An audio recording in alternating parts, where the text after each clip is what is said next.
This is episode 22 of the Investors Podcast. Broadcasting from Bel Air, Maryland, this is the Investors Podcast.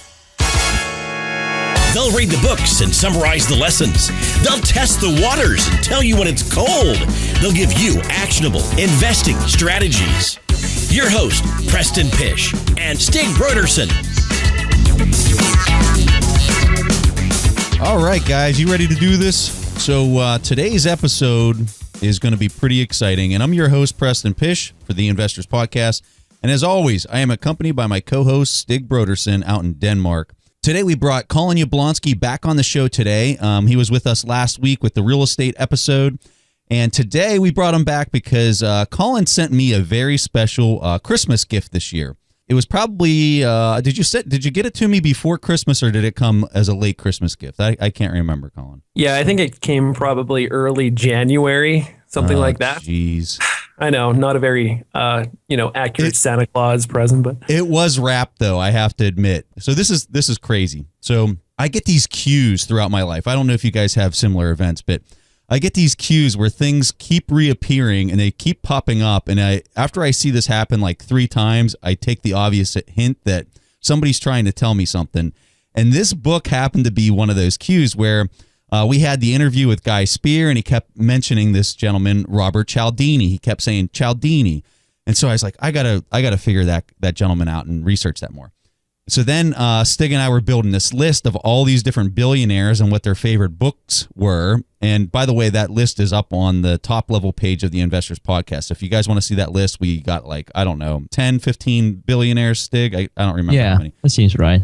There's about 10 to 15 billionaires, and then we found all their favorite books, and then we found quotes on why they like those particular books, and we built this list. And one of the books on there was Charlie Munger. One of his favorite books was Influence. In fact, I think Influence is his favorite book. And Charlie Munger, just so you know, is the vice chairman of Berkshire Hathaway. And so he's a billionaire, and his favorite book was this book, Influence, The Psychology of Persuasion by Robert Cialdini. And so that was the second clue. And so then I walked down to my mailbox here at the end of January thinking that all my Christmas gifts have been opened.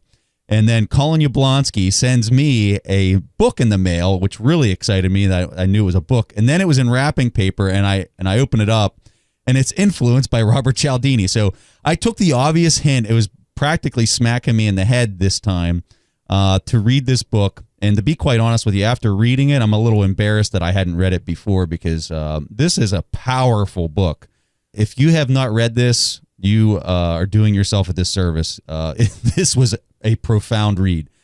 So just to give you guys, the title really says it all. Influence, the Psychology of Persuasion. And if you're a marketing person, this book is definitely going to be one of the staples for your industry. But for anyone who's not in marketing and you're just trying to understand how maybe you can be a little bit more effective at work or whatever it is that you're trying to accomplish, I would strongly encourage you that this book is the one that's going to probably give you some of the most information on how to do that. So anyway, the book starts off, and I'm just going to start off with how the book begins, and then what we're going to do is we're going to do a round robin where Colin's going to talk about the next chapter, then Stig will talk about the next one. And there's only a few key points in this book, and we'll cover each one of those key points. So the book starts off with this story about a lady who's selling jewelry, and she lives in like a vacation resort type area where her store's at. And she's trying to sell blue topaz, I think is what it was. So what she's trying to do is she's trying to sell these blue topaz stones that she has in her jewelry store, and she's having difficulty doing that. And she leaves this note for one of her workers that are going to be opening up the store the following day, and she says, mark these blue topazes half off. And she writes the 1/2 in a certain manner that it was a little bit difficult to understand. So the lady, the store owner, comes back the next day, and to her surprise, every single one of her blue topazes were sold. And this is where it got really interesting, because the lady says, so I went to see what my revenues were from selling the blue topazes, and whenever I looked at the revenue that was generated, I was shocked and I was floored. And she was floored because she had actually made double what the price was where she couldn't sell at the price point that she couldn't sell it at. The employee had actually doubled the price of the stones, and the employee sold out of all the stones because they were twice as expensive. And so the story, the book starts off with that story, which I thought was a really, attention grabber. And so the lady contacts Robert Cialdini, who she knew evidently from some way or the other. And she said, I need to understand why this happened. What in the world happened psychologically that made this occur? And Cialdini says, well, before I answer that question, I first got to explain something that's a little bit more profound in how psychology works. And he starts off with this story about turkeys and how mother turkeys take care of their young whenever they're born. And he said, a mother turkey will only take care of their babies if the babies are making a cheep, cheep sound. If the baby isn't making that sound, then the mother doesn't come over and care for it. And so what psychologists had done is they run this test where they took that idea to the next level, where the turkey has a predator. And I can't remember. Do you guys remember what the predator was? I don't know if it necessarily says what the type of bird it is. Yeah, we don't know. But there's some type of predator. Stig's looking it up in the book right now. So the mother has this predator, and whenever that predator comes around, the mother vehemently attacks this predator. And so what the psychologists did, they came up with this idea, well, let's see if we can actually get the mother to take care of and to influence the mother to the point where she'd actually take care of the predator. And so what the psychologists did is they took basically like a fake mock-up of this predator bird, and they put the cheep, cheep sound inside of the fake bird, and then they put that bird in front of one of these mother turkeys to see what would happen. And sure enough, whenever they did that, the mother turkey came over to this predator and basically started coddling the predator as if it was one of her young or one of her babies.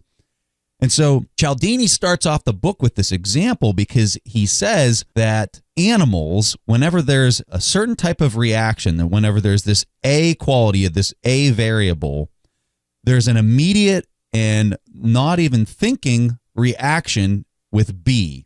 And so for like this example, the A variable is the cheep, cheep. The reaction, which is the B, is the fact that the mother goes over and cares for them whenever they hear the cheep, cheep, regardless of all the other variables.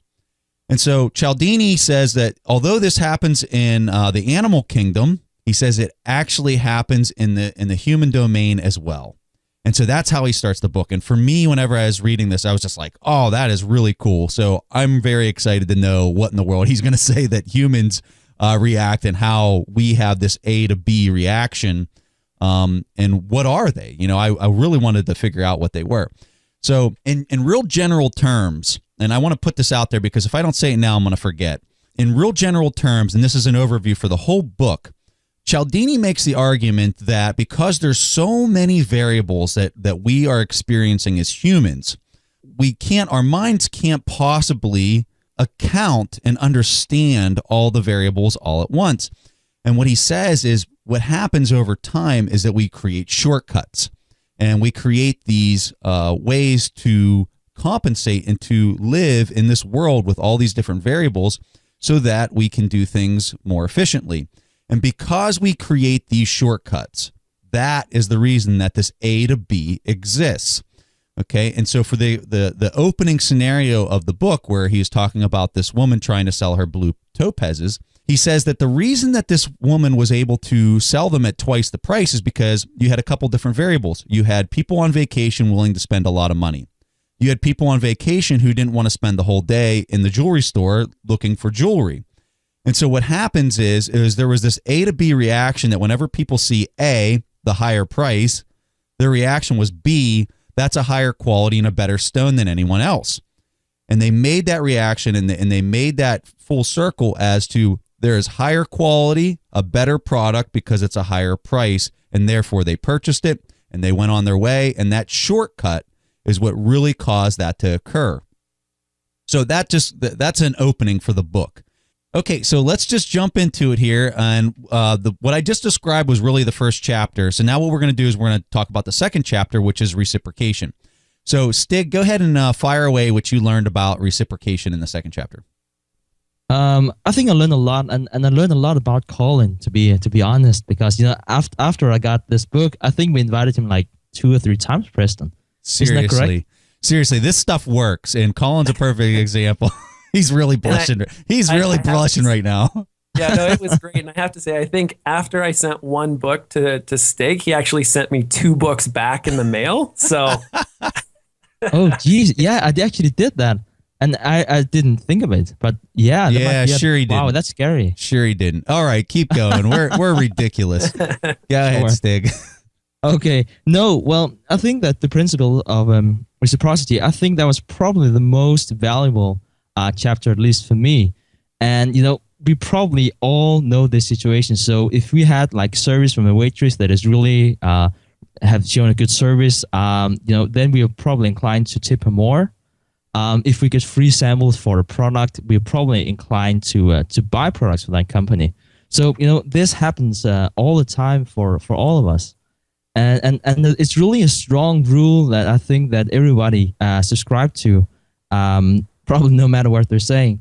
And what I found was really, really surprising to me is that you might be thinking that if you like a person, you are more inclined to reciprocate to that person if he does something to you. For instance, I like Colin, so apparently when he sends me a book, I will send him 2 books and invite him on my podcast. But what this chapter actually shows, and there's a lot of research about that, this is that even though that you don't like the person, you actually feel at least as much obligated to repay that debt, probably because you don't want to feel like you owe that person anything. So, Preston, I see you have something there. So I really like the example Cialdini used in the book for this one, and he talks about this gentleman and this lady. The lady's car broke down, and this gentleman came over and really helped her at the end of the workday. It was dark out, and he came over and helped her get her car started and saw her on her way. And so Cialdini said that I guess this gentleman had some issues in the human resources department where I guess some of the executives were trying to get rid of him. And the lady who he was helping actually worked in the human resources department. Because this event had occurred where this gentleman helped this lady out, this lady talks about her experience and how she was trying to prevent this gentleman from getting fired, even though she had no idea why they were trying to get rid of him or whatever event had led to maybe his demise in the company. She found herself fighting for this gentleman to stay there because she had this pool or this obligation to repay the service that he had rendered to her. And so I really found that example profound because it talks about a gentleman who maybe was in trouble for a reason that he definitely needs to be removed from the company, but yet the law of reciprocity was so strong that it kept her interest in keeping him in the company there regardless of whatever those circumstances were. So I really thought that was a great example. Now, on a personal note, I just want to highlight that I think that I see the world in a very strange way, and I think a lot of people point that out to me from time to time, but I see the world that whenever you do an act and you give, okay, I feel like there is some type of intangible nature that is inherent to the way the world works, that the balance of that action needs to be repaid, or it needs to come full circle so that it's balanced. It's almost like you as an individual person has a balance sheet, and I know we're hardcore accounting people, but stay with me just for a second. So imagine that you do an act, and it doesn't have to be a monetary act. It could be any type of act. And whenever you give and you do something in somebody else's interest, I feel like that is some type of asset that's added onto maybe like your personal balance sheet that then has to be balanced somehow. And I think that the hard part for people to understand and maybe to buy into that is because they think that the balance needs to be conducted immediately. And I'm here to argue that the time element in this balancing of your life is something that is not bound by time. If you do an act, you might not actually see the balance of that for maybe 10 years, or you might not see the balance of that for 5 years, or you might see the balance of it in 5 minutes from now. And I know personally, whenever I've given to a charity or just to another person with my time, it's amazing because sometimes I see it immediately. It comes straight back. And then other times I'll just have these random events that happen like years later. And I'm just like, I think that was a balancing of something that I did a long time ago. Those are my personal opinions. Some people might think that stuff's crazy, but I think that I just wanted to throw that into this section because Cialdini's talking about how reciprocation occurs, and I think a lot of people immediately think that it has to happen right now or it has to be monetary, and it is not. Just something I wanted to highlight and just throw out there of some of Preston Pish's crazy thoughts. But I see, Colin, you have something you wanted to add. Go ahead. And it's funny that you bring that up, Preston, because I used to think the same way about things like karma. It seemed kind of, intangible, but really that's what he's talking about. It is karma, but it's based on science, which I found really interesting, because if you reciprocate to somebody, or if you do something really nice to somebody and then they reciprocate, that's basically just fulfilling that karmic, cycle. Now, another thing that I wanted to talk about was how reciprocation can be used by what Cialdini calls compliance practitioners. And that's that reciprocation typically isn't a one-to-one relationship, that it actually creates a feeling of indebtedness in some cases to the person. So the example that they use in the book is talking about the Hare Krishna. I think I'm pronouncing that correctly. The Hare Krishna sect. And they were a sect that had attempted to collect donations. And so they would have these really large, extravagant showings at airports and things like that. But it wasn't effective in them actually receiving any type of monetary return. So they made this shift towards giving somebody, a passerby, a random person in the airport, a flower. And so they would give this person this little fake flower. They'd stick it in their hand or they'd button it to their lapel. And the person, not really knowing what was even happening, would receive this flower. And what was interesting is that just the fact that they were now receiving that flower, they felt obligated and indebted to reciprocate in some way, shape, or form. And they typically would then give them $1 or $2 or something like that. And it dramatically increased the amount of money that this organization was generating. So the one thing that I can say, Colin, and Stig, that I really liked about the book was the fact that Cialdini backs up every one of his claims with just a ton of scientific proof. And you briefly mentioned that, Colin. He will provide example after example of, hey, we ran this study on 100 people, and then this is what happened. And then he provides examples like, the one that I described, the one that Colin described. And he really backs up all of his claims with proof, like hard, quantifiable proof. And that's one of the reasons I think that I enjoyed the book so much. And I can understand why Charlie Munger, rates it as his number one book. Go ahead, Stig. I saw you had something else. Yeah, because this is really just something to the listener out there, because I think a lot of people listen to us and feel what a lot of great anecdotes, like and they might not be thinking, well, is that really how it works, like real life? And really is. I mean, Cialdini, he's really a smart guy. He's a PhD and a professor. I mean, he really knows what he's talking about. I think that the difference probably is that he's also a good storyteller. So every time that he found like a good relation of, if this happens, it's because of this, he can also always back it up with an enjoyable story that we can all enjoy. And for that question, for that story about Hare Krishna, Colin, do you remember how the Hare Krishna got more flowers to do the same trick over and over again? Yeah, it was really interesting. The people who had accepted the flower were basically dropping them in the trash can as soon as they had walked away and made their donation. And the sect would actually follow up, go to the trash can, pull out the flowers, and then they would cycle through again. Yeah, and that just really shows that the flower had no value whatsoever. It was the whole process of handing it to another person and feel like that was really doing the difference here. Okay, so the next thing that Cialdini talks about, and this is in his third chapter, he talks about commitment and consistency. So I really like this chapter, and I have a story literally from yesterday that I'm going to bring up to talk about to demonstrate this principle that he has. And so he says that people want to be known as being consistent and committed to what they say. So I'm going on travel this week, and I'm going to be flying way down to Arizona, and I'm going to be out of the house, and my wife needs help with getting the oil changed in the car. Well, this company that we bought our car from, they give you free oil changes, so I'm not going to go, pay for it somewhere else. And I kind of found out about this because I actually came back from another trip that I was on this week, and I just came home and I saw that the oil needed changed. And so I called up the car company and I tried to have them get me in at the last minute. And so I called up this lady and she says, well, you have to get a manager to do a last minute oil change. I understand you're going on travel. And so I said, oh yeah, no problem. So she put the manager on and I talked to the manager. I said, I really need some help. I'd really appreciate anything you can do. It's, it's my fault that I'm asking at the last minute, but any exception to the policy that you can make, I'd be just very appreciative. And so this manager said, yeah, no problem. Bring it in tomorrow and we'll take care of it. So I brought the car in the next day. I got in there. The girl checked the car in to do the oil change. And my wife and I left because they had to keep the car for a little bit. And so my wife and I left in another vehicle. And as soon as we're driving away, I get this call back from the lady. And she says, we can't take the car today. I'm really sorry, but we're just totally booked and we can't do it. Your name wasn't on any of the rosters or whatever. And so I said to the lady, I said, I really need some help. And I described what my problem was and she wasn't budging.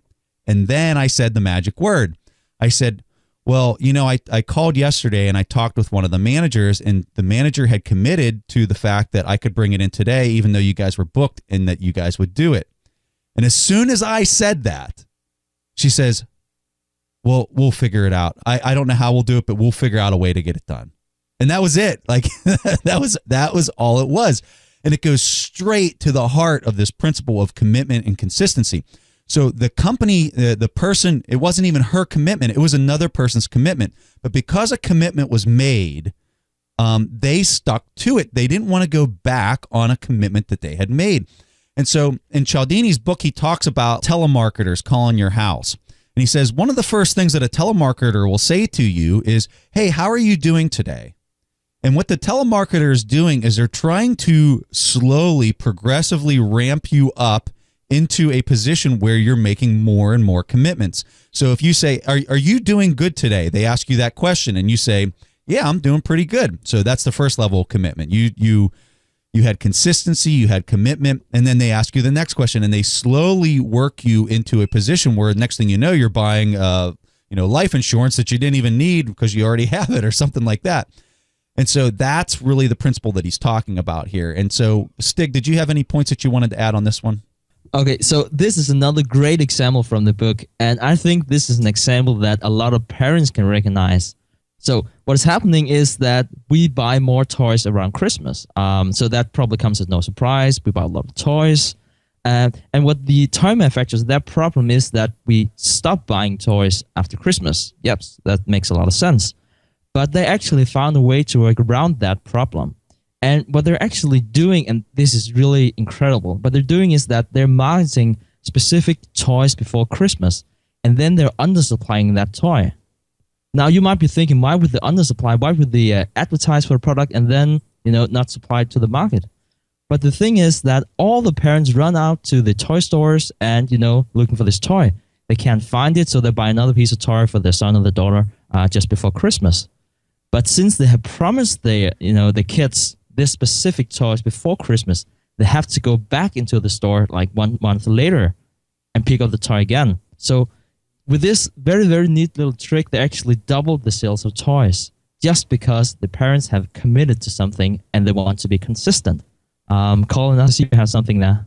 Yeah, and the other component of this that I found really interesting is how it talked about building on small commitments and then building them up to larger ones. And my favorite example of this is people, typically politicians or things like that, that will first come to you and say, hey, do you support XYZ cause? And it could be, slowing down traffic in your neighborhood or something like that. And you just being a good person say, yeah, I want to keep kids safe. I don't want people speeding in my neighborhood. And so you've made that commitment. Their next question to you, though, is typically, well, will you put some type of small sign in your front yard? Because you've made that first small commitment, the likelihood that you will now put that sign in your yard goes up exponentially. And so it's such an interesting process because the other component of it is that the more public the stand that you take, the more reluctant you are to actually change it. Yeah, so I love this part of the book. So I'm probably going to mess it up a little bit. So for people that are reading it, from what I say to what you read, it's probably going to be a little bit different. But it went something like this, and it hits on the point that Colin brought up. Cialdini talks about this study where they had people that put like a small sign that people had to say, go slow in the neighborhood. And so they got a large number of people to commit to putting this small sign up. But then they came back and they asked the people to put up like this monstrous sign, like one that was just awkward and something you would never put up in your yard. And because people had made the smaller level of commitment to the smaller sign, they felt like they were part of this movement and they had made this prior commitment and that they were trying to remain consistent with that commitment, that they put up this big honking sign in their yard. And it was probably the most embarrassing thing ever. But in order to protect their consistency, they put the sign up anyway. And it was a very high percent, like a percent that was like kind of mind blowing. And he had this in a study. So what I found really interesting about that is that it is so closely connected to our perceptions of ourselves. So when we make a small commitment to say, hey, I actually support people slowing down in my neighborhood and I don't want drivers to speed through our neighborhood and I'm going to take a stand on that, it actually changes our self-image and our identity at a certain level. And that's why we feel so compelled to stay consistent with our initial commitments. So this is where I really found this whole point really profound is Cialdini then makes the reference of, so whenever you're even making the smallest level of commitment, you have to really think hard about that because you don't know how that's going to influence you later on with maybe a larger level of commitment. Because next thing you know, you might be fully committed to some type of organization or some type of event that maybe you never even had a real interest in from the beginning, but because the level of commitment was so small, you just found yourself going down this path and you found yourself in a rut, just continuing to commit to whatever it is. So I guess the point is this: be very conscious of even the smallest level of commitments that you make because it might have a profound impact on the direction of your life. And Stig, go ahead. I saw you had a point.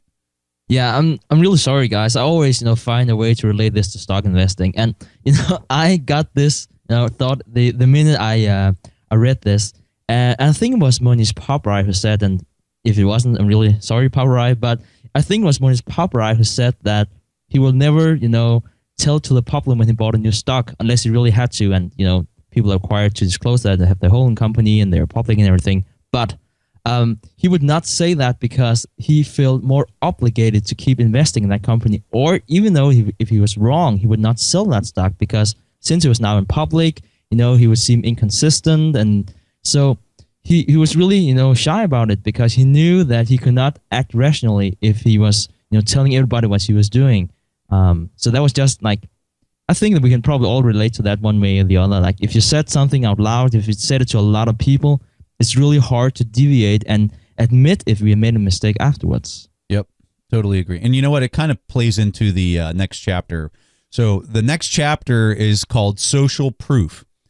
And so I really like the example that he had for this one. And we were actually briefly talking about this before we actually started recording. And so the way that he starts off this one is he talks about a study that they did where a gentleman was on the busy streets. I don't know if it was New York City, but it was a big city. And this gentleman's standing on the sidewalk and he's just looking up. He's doing nothing more than just looking up. And what they were tracking is they were trying to figure out how many people are going to look up just because this guy over here is looking up. And you talk about a scenario that totally relates to stock investing. I mean, you can't get a better scenario than this. So this gentleman's looking up and people are walking by and really no one is looking up because this one single solitary person is looking up. But they then change it and they have 4 people looking up, all kind of in the general same area. And whenever they had 4 people all looking up and they weren't looking at anything, they were just looking up. Whenever they had that scenario and people were driving by in their cars and walking by on the street, every single person, the percentage was like astronomical. Every single person looked up to see what was up there. And you talk about a scenario that really relates to investing or just your everyday life. Whenever you see a large crowd of people doing something, the immediate inclination is, I need to be doing it too. And I think it's definitely driven by just our inherent nature of survival that drives this A to B reaction. Yeah, I completely agree with you, Preston. And I also think it relates to being uncertain and have insufficient data. very, very few people, I have to say, really understands what's happening in the stock market. So if you are a small-time investor, then there's a good chance that you will talk to your neighbor and you talk to your colleagues about stock investing. So if you hear that everybody else is pouring money into the stock market, you don't look at the hard data and thinking, well, should I invest or should I not invest? You're thinking, if everybody else is doing it, and because you don't have sufficient information to make like an informed decision, then you just tend to do the same as everybody else. And I think that's really something I can see from myself. Perhaps not in stock investing, but if everyone is ordering the same thing at a restaurant where I've never been before, I might just be a pushover. I order the same thing. So I think it's a really strong thing. And Colin, I see that you had a good point. Actually, I wanted to build on one of the subsections of social proof, which Cialdini calls pluralistic ignorance. And this was probably the concept that was most interesting to me, which was the failure of an entire group of bystanders to aid victims who were in need of help. And I know this takes it a little bit away from stock investing, obviously, but it was the concept that because nobody was doing anything in these situations, everybody did nothing. And the example that he gives in the book is of a lady named, I think her name's Kitty Genovese. And she was actually, to set up the story, she was being attacked. And it was over something like a 35-minute timeline where she was being attacked. She was being stabbed on the streets of New York City. And something like 38 bystanders were around just watching this attack take place. And it was just unbelievable because everybody was looking around and because nobody was doing anything, again, everybody was doing nothing. So I thought that section of the book was extremely interesting. So I'll take the next chapter, and the next chapter is the liking principle. So the principle that we prefer to say yes to people that we like as opposed to people that we don't. And again, a really, really interesting concept, one that I don't think most people are aware of. And the example that they give in the book is Tupperware parties. So the parties where, you go and you sit in somebody's house, they make you hors d'oeuvres, they make you fancy drinks, and then they proceed to sell you overpriced Tupperware containers. And so I thought that was really interesting because the reason that most people are going to these Tupperware parties in the first place, and the reason that they're buying these products, isn't because they necessarily need more Tupperware for their home. They're doing it because they like the person who is hosting the party. They're their friend. Maybe they've done something nice for them in the past. And actually, this leads to something that's really interesting about all of these rules is that you'll see them start to compound upon one another where, you have things like commitment and consistency. Well, this person has been really great to me in the past and they've done things for me in the past. So why wouldn't I go? There's social proof because, hey, all of my other friends are buying it. Why wouldn't I buy it? There's reciprocation because, hey, they've given me food and they've given me drinks and I'm having a really fun time. Why wouldn't I reciprocate by buying? So anyway, it was a really interesting look at how liking somebody can actually have a huge impact on your psychology and your buying decisions. Well, one thing I really liked about the book, and I think that was really important that Cialdini included that in the book, was that how do you say no? I mean, if you experience like social proof or if you like a person, how can you say no and make it like a rational decision? And what he's saying is that, for something, if you really like a person and perhaps that person is selling a product, do whatever you can to separate the product or the service from the salesperson. And I'm not really saying that you shouldn't, go to Tupperware parties or, if it's a good friend, by all means, buy that, piece of Tupperware if you need it or not. But, just think about this in terms of taking decision. Is it because I like the person, perhaps the sales personnel, or is it because I need the product? So if you can make that connection in your head, I think that you shouldn't be too intimidated to enter a store again. I mean, guys, when I read this book, I was like, I would never go shopping again because there are so many neat examples of Sophie was shopping for you anyway, Stig. Sophie was going out. Sophie was going out and buying all your clothes anyway. You weren't shopping. Come on. It's so obvious, huh? Yeah, because her taste is so good and you dress so well. I hope you're listening, Sophie. Oh, the one thing I wanted to throw out there, what was the Joe Girard is he's known as being the #1 car salesman of all time. And this liking principle, Joe Girard was brought up because he would send out these postcards to people that had purchased cars from him, and he'd send them out every single month. And on the postcard, it wouldn't say anything more than, I like you.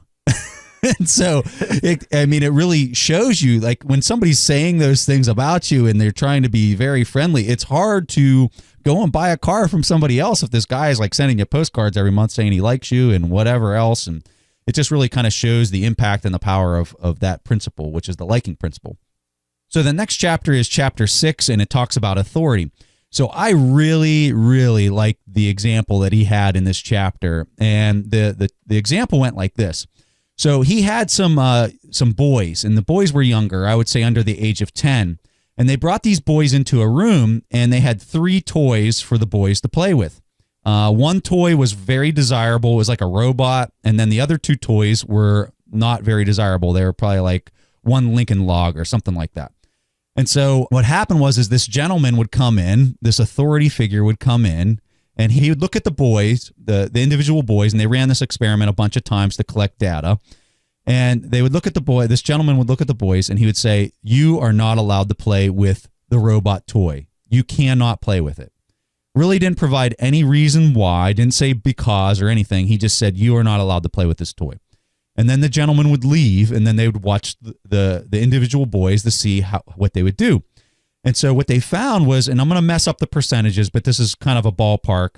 I want to say it was like around 70% of the boys did not play with the robot after they were told by this authority figure to not play with them. So this is where the experiment got really interesting. So what they did is they went back and they fast forward maybe like a month or 2 months or something like that. They set up the exact same scenario, but now the authority figure is not involved in the situation. They just bring the boys back into the room, and the boys now have the decision to play with whatever toy they want, and they wanted to see the impact of how that man influenced the boys over the long term. And what they found was that like 70% of the boys went immediately to the robot after they had more time, and this gentleman was not involved. Okay? So the impact and the authority and the influence that this gentleman had was literally nothing over the long term. He only had short-term authority and influence. So then what they did is they ran this whole experiment over again, but they had the authority figure act differently. This time, the gentleman came in and he basically reasoned with the children and provided them a reason why they shouldn't play with the toy. And he ultimately left the decision up to the boys to make their choice of whatever they wanted to do.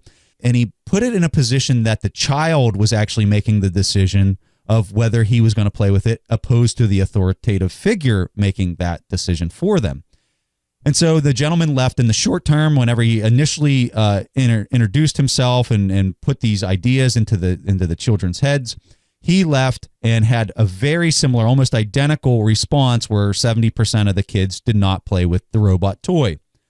But here's where it got really interesting. So fast forward again a couple months, and now the boys are presented with the same 3 toys again. The gentleman was not involved in the later encounter, but here's where it was different. That his influence continued to progress with the time element. And when the boys went back in there, they still did not play with the robot toy. And this was like the same number that they had on the short term. And like 70% of them still didn't play with the robot toy because the child at that point had made the decision. So this is really important. I think this is something that a lot of parents really need to listen to and think about whenever they're dealing with teenagers or children whenever they're in their teens, because and he brought up a point in the book with preachers and how preachers' children actually in the short term go and do the exact opposite of what their parents had been telling them to do. And Cialdini relates this to the fact that they were being forced to not do something. Like, hey, you are not allowed to drive your car. No reason, no nothing attached to it. And so because of that, the reaction and the way that they were being influenced was to actually do the exact opposite. And Cialdini recommends that if you want to have real influence and lasting influence for the child not to do something, the way you go about it is you have to explain it, and you have to make the child almost feel like it's their idea or their opinion that they've arrived at that decision, and then it'll be a lasting influence. So I love this chapter. I think that this chapter was really profound, and it can be applied in many different manners.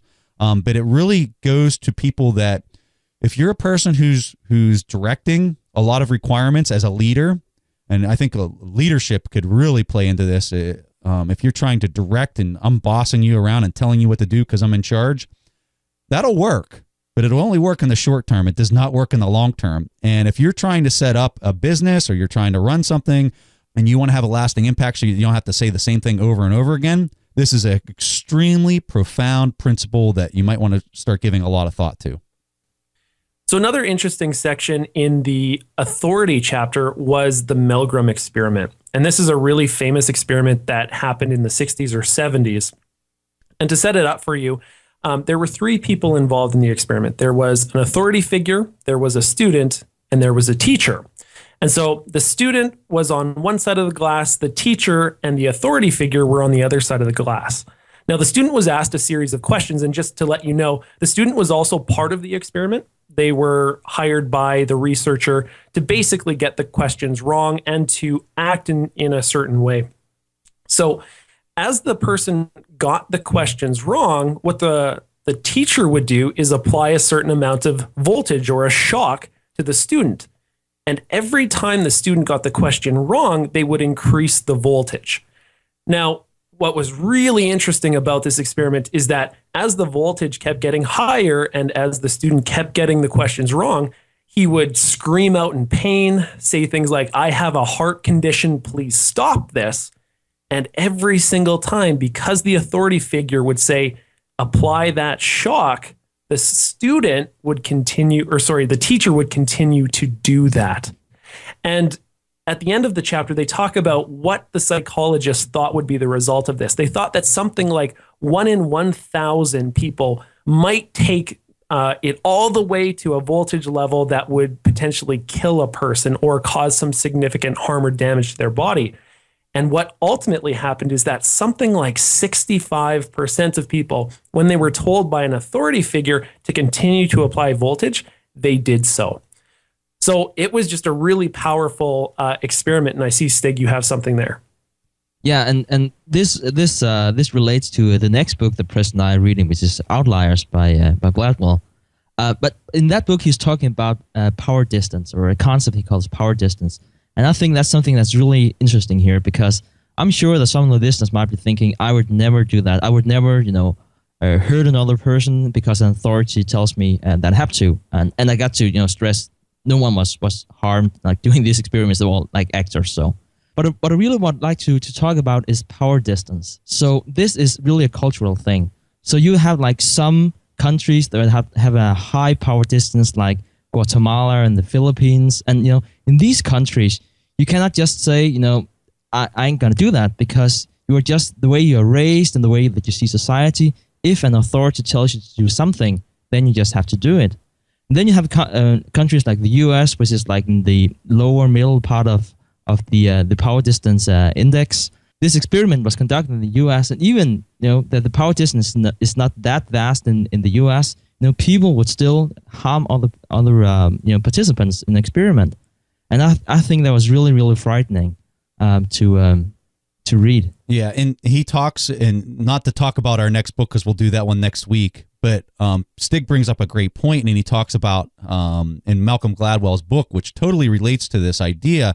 He talks about airline pilots from South Korea, how they were constantly making these mistakes, and it had to do with the fact that the authority pilot in command of the aircraft, the second pilot who's there to assist and help, always felt like he was not in a place that he could even help and assist and bring up maybe an error because of this authority figure setting that they had. But anyway, we'll talk about that more whenever we talk about Gladwell's book. But really great point, Sid, because it definitely hits on this point that Cialdini's talking about with authority.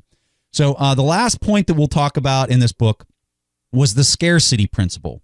And so Cialdini brings up a fantastic example that really kind of made me smile. So he talks about how he lives out, and Cialdini's from Arizona. That's where he teaches at the University of Arizona. And he talks about how there was a new Mormon church built in that local community there. I think it was in Arizona.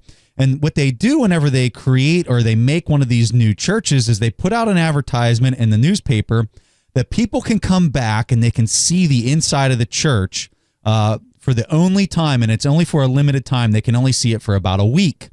And it's published in the newspaper. That's how Cialdini saw it. But it says this will only be a limited viewing. People from the outside can only come and see this for a limited time, and the last day to see it forever is this date. So if you don't come by then, you'll never have an opportunity to see the inside of this church unless you're a member of the Mormon community. And so he talks about how he's not Mormon, but how drawn he was to go and see the inside of this church because he felt like he was missing out on something that was really quite special that only a unique amount of people get to go and see. And so he started studying, why am I drawn to this? Why do I want to go and see this so badly? And it had to do with this idea of scarcity, in that when people feel like something is only going to be available to them at a limited time and that they aren't going to be able to ever have it again, they are totally drawn to it and they're totally influenced by it and that they want to go see it. And so Cialdini says, at the end of the day, I had no desire, if this was open to me, at all times, like I could go into this church anytime I wanted to, I would probably never go and see it. But only because of the fact that there was a time restriction on it, there was a scarcity where I could only have it for a short amount of time, I wanted to go see it in the worst way. And it wasn't something I was even interested in. So I found that to be really interesting and a great example to highlight how this chapter, the scarcity idea, is impacting people in their everyday life. And just in connection to that, and sorry guys, I had to talk about stocks again. But what Cialdini is saying is that we tend to react more to losing than the potential to benefit. And I think that's something that's really profound and something that you can see a lot when it comes to stock investing. When it comes to stock investing, we think a lot in terms of what can we lose. We're not that interested in what can we gain from it. And I think this example you bring up here, Preston, with the Mormon church, I think that's a great example because you only had like 1 week where you could go and visit this temple or this church, even though that you probably didn't want to see it in the first place, but just because you had the potential to lose, that was really was doing the trick. I know I personally act different whenever whenever you come across a windfall or something that you didn't necessarily earn or try to get. Let me give you an example. So this past Christmas, my wife and I, or actually it was our birthday gifts because our birthday is right after Christmas. My parents gave my wife and I two $50 gift cards to a restaurant called Bonefish. And so my wife and I go out, we got a babysitter to watch the kids, and we go out to the restaurant and we're sitting there.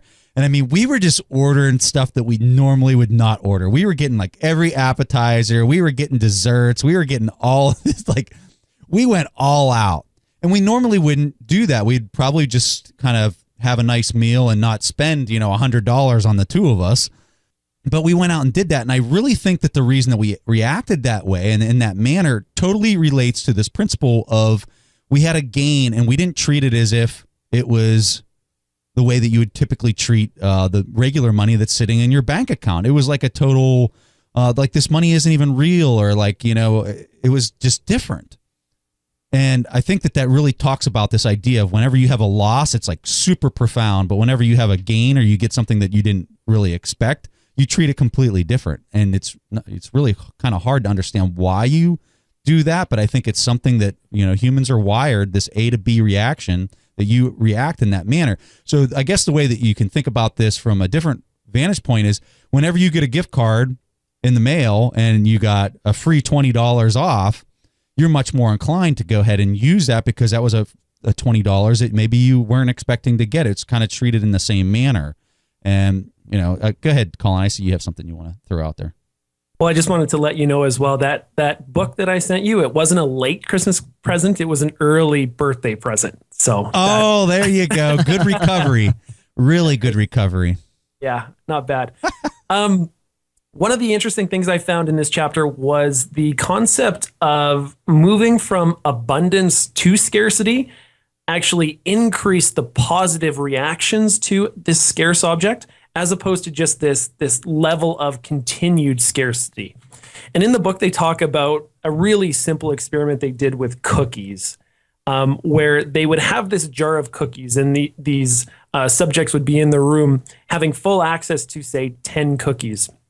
Now, when the experimenters would come into the room and change that jar from 10 cookies down to 2 cookies, making them a scarce commodity, all of a sudden, when people would finally eat them, they judged those cookies as tasting better, as to being a higher quality, that they would pay more money for these cookies. So it was just a really interesting component that going from abundance to scarcity actually has a dramatic impact on how we perceive things that we will potentially purchase. So another really great point that Cialdini is making is that when it comes to scarcity, it actually is all about possession, or at least a lot of it is about possession. It's really about, if I own these 2 cookies, I feel, richer, or I feel better. That's really the thing that we are aiming for. It's not necessarily that we like to eat cookies. It's just really, really nice that we possess that and other people don't. So this is something that's really profound, especially when we're in competition with other people. And you can see, and I'm going to wrap this up here because that's pretty much the conclusion of our summary of the book. You can see how there are all these shortcuts out there that your mind has developed over time, and everybody else's mind has developed over time. And you can see why Charlie Munger loves this book. And Charlie Munger's real big on psychology. So he likes this book because it helped him identify and understand, when am I being tricked? And what can I do in order to dig deeper to understand whether it's my mind using a shortcut in order to make me react this way, or am I reacting this way because there's actually good reason behind my reaction for feeling the way that I feel? So, okay, we're at the point in the show where we're going to go ahead and play one of our questions from the audience. And I got to say, this is our first question from a female in our audience, and it's about time that we got a question from a female in our audience. If you're listening to the show and you want to record a question, go to asktheinvestors.com and you can record your question there. And if we play it on the show, you'll get a free signed copy of the Warren Buffett accounting book, like we're going to send to Nicole. So, Nicole, great question, and here it goes. Hey, Stig. Hey, Preston. First off, I just want to say thank you guys for all that you do. The information you provide us is so valuable. I tell everybody about it. I love it. And just thank you, and I look forward to everything you guys do. So my question is, I recently went to a financial success class hosted by a community education organization in my city, and they touched on investing. The teacher mentioned the book, The Millionaire Teacher, and that the book was the core of her investing philosophy that she taught.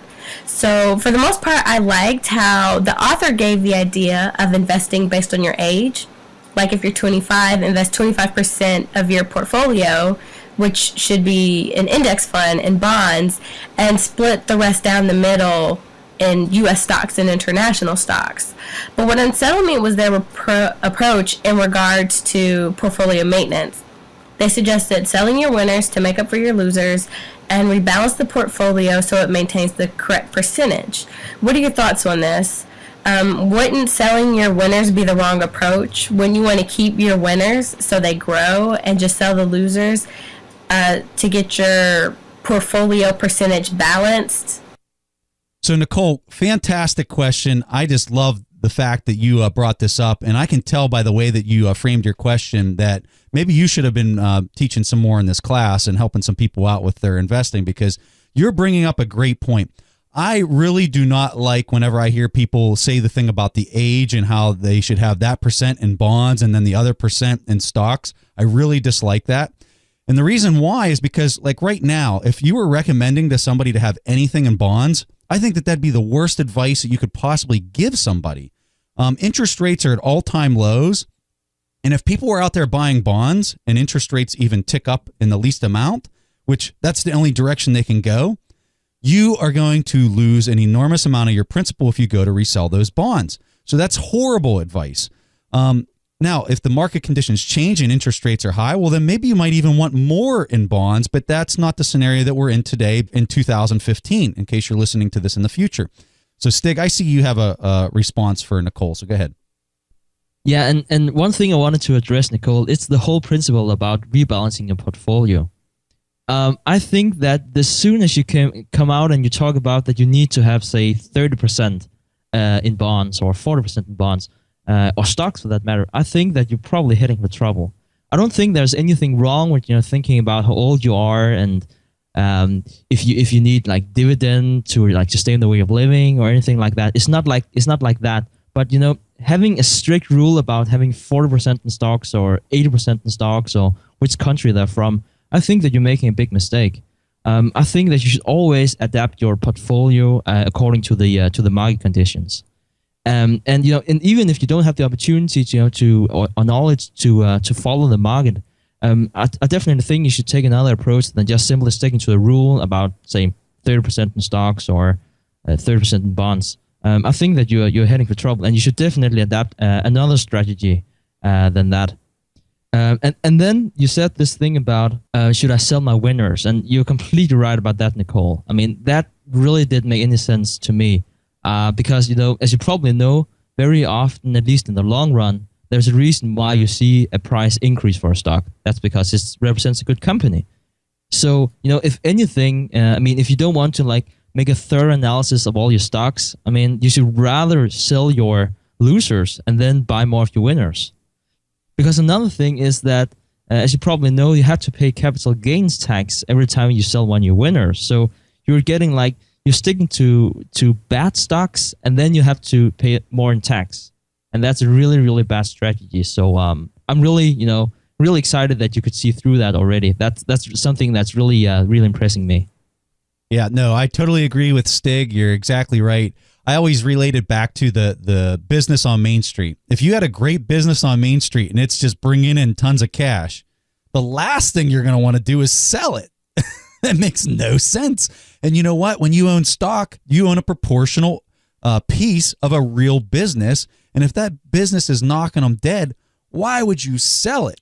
It makes no sense. So especially if you're paying capital gains tax. That's all we have for you today. I know this was a long episode. Fantastic book. I highly recommend it. Stig, do you have anything? No.